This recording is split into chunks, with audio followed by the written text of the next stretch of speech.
LLB শেষ বর্ষের পরীক্ষার্থীরা, আপনাদের ভূমি আইনের পরীক্ষা আজকে হয়ে গেল। মানে ভূমি আইন রাষ্ট্রীয় অধিগ্রহণ ও প্রজাস্বত্ব আইন সহ বেশ কয়েকটা আইনের সমন্বয়ে এটা গঠিত। এটার সাথে আরও দুইটা আইন আপনারা পরীক্ষা দিয়েছেন, সরকারি দাবি আদায় আইন আর হচ্ছে রেজিস্ট্রেশন আইন।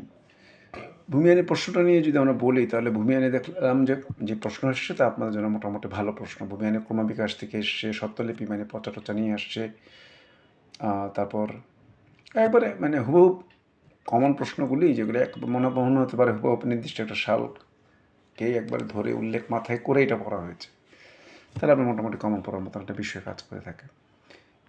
অকৃষি প্রজা নিয়ে প্রশ্ন এসছে, তারপর নদীর তীরবর্তী প্রজা এবং চাকরান প্রজা। চাকরান প্রজাটা কিন্তু নর্মাল একটা বিষয় না, চাকর থেকে চাকরান শব্দটা এসছে, ওই চাকরান প্রজাটার বিষয়টা নিয়ে আসছে, এবং মাছকে নিয়ে যে একটা প্রশ্নগুলি আসে, যেগুলি বিগত বছরগুলিতে প্রশ্ন আসছিল, সেগুলি থেকে প্রশ্ন করেছে। আবার স্বত্বলিপির পাশাপাশি আবার নামজারি নিয়ে মানে একই রকমের প্রশ্ন আসছে। তারপর প্রিয়েমশন বগ্র করা, এগুলি খুবই ইম্পর্টেন্ট তালিকার প্রশ্নের মধ্যে ছিল, আমরা বলবো। ওখান থেকেও প্রশ্ন আসছে, অর্থাৎ 5টা থেকে আপনার ওখান থেকে 3টা আনসার করতে হচ্ছে। দ্বিতীয় বিভাগে ছিল রেজিস্ট্রেশন, এবং ওটাতেও আমরা দেখলাম যে খুব আনকমন কোনো প্রশ্ন আসে না, তবে প্রবলেমেটিক বিষয়গুলোকে দিয়েছে। এখন কি যারা প্রবলেমেটিক বিষয়গুলোকে পড়েননি তাদের একটু জটিল এসছে, কিন্তু প্রশ্নগুলি কিন্তু কমন। প্রশ্নগুলি কমন, হুট করে এমন কোনো অনাকাঙ্ক্ষিত প্রশ্ন করেননি যে প্রশ্নটা আপনারা পারবেন না।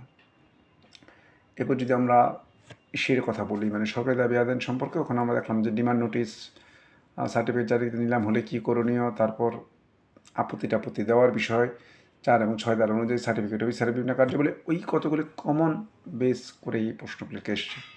কাজেই মূল্যায়নের ক্ষেত্রে আমরা বলবো যে মোটামুটি প্রশ্নটা ভালো প্রশ্ন ছিল, এবং আশা করি আপনারা বেশ ভালোভাবে আনসার করতে সক্ষম হয়েছেন। এখন আপনাদের লাস্ট পরীক্ষা যদিও প্রফেশনাল ড্রাফটিং কে নিয়ে, কিন্তু ওর পরে তো আবার একটা তৃতীয় পত্র রয়ে গেছে, দণ্ডবিধি এবং ফৌজদারি কার্যবিধি।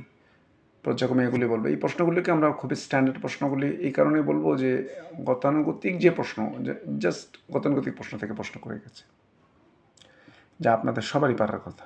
আশা করি আপনারা সবাই ভালো পরীক্ষা দিয়েছেন।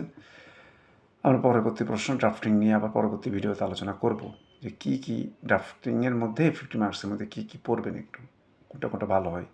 আপনারা কমেন্টে আমার মতামত জানাবেন, তা আমি তাহলে আমার জন্য সুবিধা হয়। আগেও বলেছি, বরাবরের মতো অ্যাডভোকেট নাজিবুল্লাহ পিপু ল একাডেমির প্রতিষ্ঠাতা 499 থেকে বলছি। ভালো থাকবেন সবাই। তাহলে এর মধ্যে আরেকটু কথা বলে রাখি, আপনারা কমেন্ট সেকশনের মধ্যে আমরা দেখবেন যে প্রফেশনাল ড্রাফটিংয়ের বেশ কিছু ভিডিও পেয়ে যেতে পারেন।